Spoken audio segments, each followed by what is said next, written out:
Chapter 13, Red Sails and Blue Wings. Sailing homeward, the doctor's ship had to pass the coast of Barbary. This coast is the seashore of the Great Desert. It is a wild, lonely place, all sand and stones, and it was here that the Barbary pirates lived. These pirates, a bad lot of men, used to wait for sailors to be shipwrecked on their shores, and often, if they saw a boat passing, they would come out of their fast-sailing ships and chase it.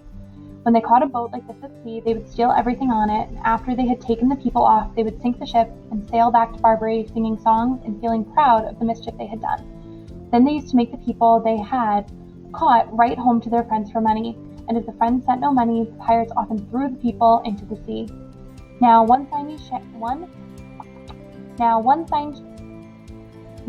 sunshiny day, the doctor and Dab-Dab were walking up and down on the ship for exercise. A nice fresh wind was blowing the boat along, and everybody was happy. Presently, Dab-Dab saw the sail of another ship a long way behind them on the edge of the sea. It was a red sail. "I do not like the look of that sail," said Dab-Dab. "I've a feeling it isn't a friendly ship. I'm afraid there is more trouble coming to us." Jip, who was lying near, taking a nap in the sun, began to growl and talk in his sleep. "I smell roast beef cooking," he mumbled. "Underdone roast beef, with brown gravy over it."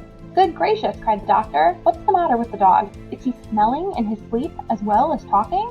"I suppose he is," said Dab-Dab. "All dogs can smell in their sleep." "But what is he smelling?" asked the doctor. "There is no roast beef cooking on our ship." "No," said Dab-Dab. "The roast beef must be on the other ship over there." "But that's 10 miles away," said the doctor. "He couldn't smell that far, surely." "Oh, yes, he could," said Dab-Dab. "You ask him." Then Jip, still fast asleep, began to growl again, and his lip curled up angrily, showing his clean, white teeth. "I smell bad men," he growled, "the worst men I have ever smelled. I smell trouble. I smell a fight. 6 bad scoundrels fighting against one brave man. I want to help him. Woof! Oh, woof!" Then he barked loud and woke himself up with a surprised look on his face. "See," cried Dab-Dab, "that boat is nearer now. You can count its 3 big sails, all red. Whoever it is, they are coming after us. I wonder who they are." "They are bad sailors," said Jip, "and their ship is very swift. They are surely the pirates of Barbary." "Well, we must put up more sails on our boat," said the doctor, "so we can go faster and get away from them. Run downstairs, Jip, and fetch me all the sails you see." The dog hurried downstairs and dragged up every sail he could find, but even when all these were put up on the mast to catch the wind, the boat did not go nearly as fast as the pirates, which kept coming on behind, closer and closer. "This is a poor ship the prince gave us," said Gub-Gub the pig, "the slowest he could find, I should think. Might as well try to win a race in a soup tureen as hope to get away from them in this old barge. Look how near they are now. You can see the mustaches on the faces of the men, 6 of them. What are we going to do?" Then the doctor asked Dab-Dab to fly up and tell the swallows that pirates were coming after them in a swift ship, and what should he do about it. When the swallows heard this, they all came down on the doctor's ship, and they told him to unravel some pieces of long rope and make them into a lot of thin strings as quickly as he could. Then the ends of these strings were tied onto the front of the ship, and the swallows took hold of the strings with their feet and flew off, pulling the boat along. And although swallows are not very strong when they are only one or 2 by themselves, it is different when there are a great lot of them together. And there, tied to the doctor's ship, were 1,000 strings, and 2,000 swallows were pulling on each string, all terribly swift flyers. And in a moment the doctor found himself traveling so fast he had to hold his hat on with both hands, for he felt as though the ship itself were flying through waves that frothed and boiled with speed. And all the animals on the ship began to laugh and dance about it in rushing air, for when they looked back at the pirate ship, they could see that it was growing smaller now instead of bigger. The red sails were being left far, far behind. Chapter 14, The Rat's Warning. Dragging a ship through the sea is hard work, and after 2 or 3 hours the swallows began to get tired in the wings and short of breath. Then they sent a message down to the doctor to say that they would have to take a rest soon, and that they would pull the boat over to an island not far off and hide it in a deep bay until they had got breath enough to go on. And presently the doctor saw the island they had spoken of.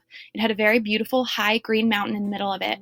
When the ship had sailed safely into the bay where it could not be seen from the open sea, the doctor said he would get off on the island to look for water because there was none left to drink on his ship, and he told all the animals to get out too and romp on the grass and stretch their legs. Now as they were getting off, the doctor noticed that a whole lot of rats were coming up from the downstairs and leaving the ship as well. Jip started to run after them because chasing rats had always been his favorite game, but the doctor told him to stop. And one big black rat, who seemed to want to say something to the doctor, now crept forward timidly along the rail, watching the dog out of the corner of his eye. And after he had coughed nervously 2 or 3 times and cleaned his whiskers and wiped his mouth, he said, do you know, of course, that all ships have rats in them, Doctor? Do you not? And the doctor said yes. And have you heard that the rats always leave a sinking ship? Yes, said the doctor. So I've been told. People, said the rat, always speak of it with a sneer, as though it were something disgraceful. But you can't blame us, can you? After all, who would stay on a sinking ship if he could get off of it? It's very natural, said the doctor, very natural. I quite understand. Was there anything else you wished to say? Yes, said the rat. I've come to tell you that we are leaving this one, but we wanted to warn you before we go. This is a bad ship you have here. It isn't safe. The sides aren't strong enough. Its boards are rotten. Before tomorrow night, it will sink to the bottom of the sea. But how do you know? Asked the doctor. We always know, answered the rat. The tips of our tails get the tingly feeling when your foot's asleep.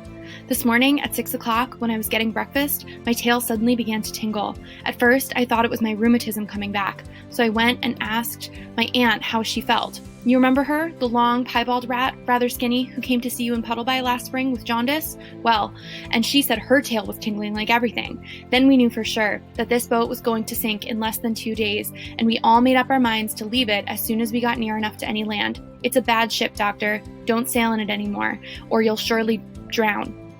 Goodbye.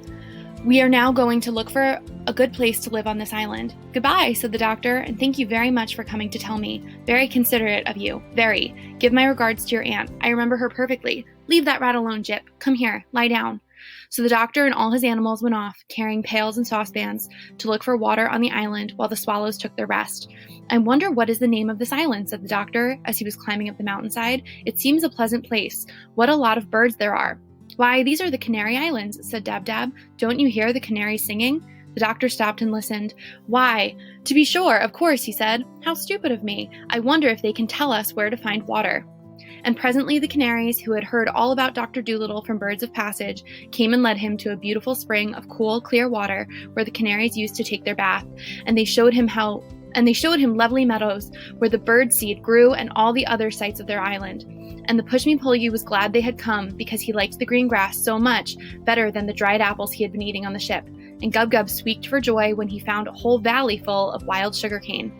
A little later, when they all had plenty to eat and drink and were lying on their backs while the canary sang for them, 2 of the swallows came hurrying up, very flustered and excited. Doctor, they cried, the pirates have come into the bay, and they've all got on to your ship.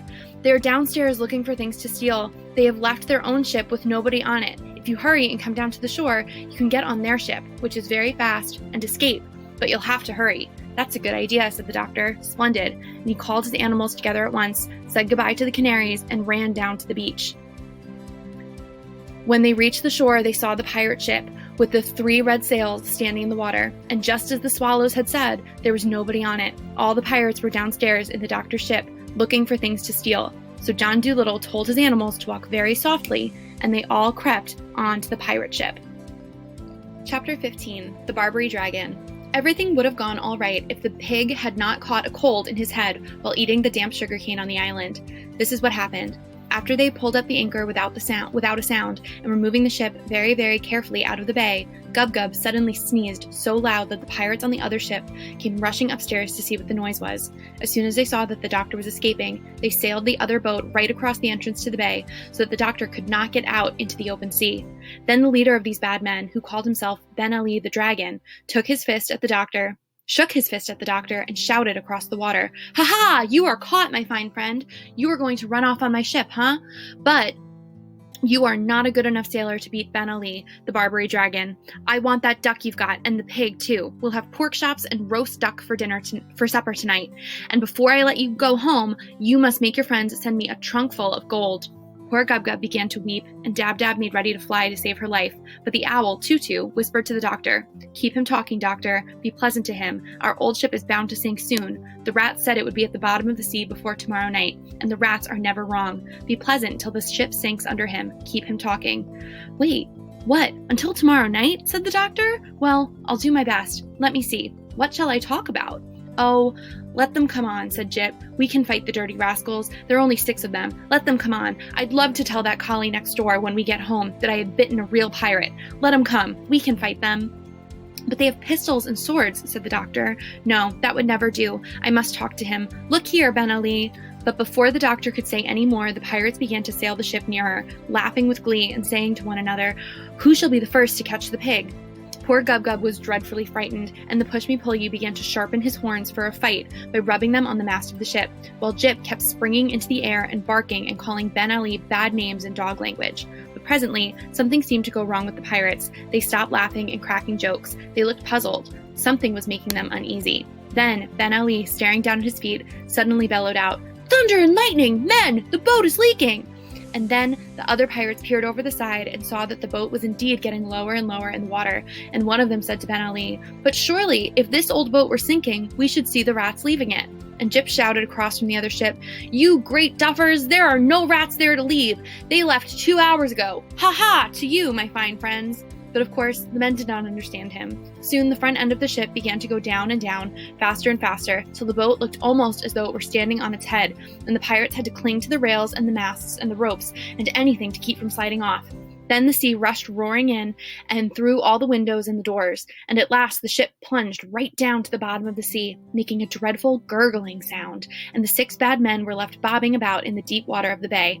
Some of them started to swim for the shores of the island, while others came and tried to get onto the boat where the doctor was, but Jip kept snapping at their noses, so they were afraid to climb up the side of the ship. Then suddenly they all cried out in great fear, "The sharks! The sharks are coming! Let us get to the ship before they eat us! Help! Help! The sharks! The sharks!" And now the doctor could see all over the bay the backs of big fishes swimming swiftly through the water, and one great shark came near the ship. Poking his nose out of the water, he said to the doctor, "Are you John Dolittle, the famous animal doctor?" "Yes," said Dr. Dolittle, "that is my name." "Well," said the shark, "we know these pirates to be bad, a bad lot, especially Ben Ali. If they are annoying you, we will gladly eat them up for you, and then you won't be troubled anymore." "Thank you," said the doctor. "That is really most attentive, but I don't think it'll be necessary to eat them. Don't let any of them reach the shore until I tell you. Just keep them swimming about, will you? And please make Ben Ali swim over here, that I might talk to him." So the shark went off and chased Ben Ali over to the doctor. "Listen, Ben Ali," said John Dolittle, leaning over the side. "You have been a very bad man, and I understand that you have killed many people. These good sharks here have just offered to eat you up for me, and would indeed be a good thing if the seas were rid of you. But if you will promise to do as I tell you, I will let you go in safety." "What must I do?" asked the pirate, looking down sideways at the big shark who was smelling his leg under the water. "You must kill no more people," said the doctor. "You must stop stealing. You must never sink another ship. You must give up being a pirate altogether." "But what shall I do then?" asked Ben Ali. "How shall I live?" "You and all your men must go on to this island and be bird seed farmers," the doctor answered. "You must grow bird seed for the canaries." The Barbary Dragon turned pale with anger. "Grow bird seed?" he groaned in disgust. "Can't I be a sailor?" "No," said the doctor. "You cannot. You have been a sailor long enough, and sent many stout ships and good men to the bottom of the sea. For the rest of your life, you must be a peaceful farmer. The shark is waiting. Do not waste any more of his time. Make up your mind." "Thunder and lightning," Ben Ali muttered. "Birdseed!" Then he looked down into the water again and saw the great fish smelling his other leg. "Very well," he said sadly. "We'll be farmers. And remember," said the doctor, "that if you do not keep your promise, if you start killing and stealing again, I shall hear of it, because the canaries will come and tell me, and be very sure that I will find a way to punish you. For though I might not be able to sail a ship as well as you, so long as the birds and the beasts and the fishes are my friends, I do not have to be afraid of a pirate chief, even though he call himself the Dragon of Barbary. Now go and be a good farmer and live in peace." Then the doctor turned to the great big shark. Waving his hand, he said, "All right, let them swim safely to land."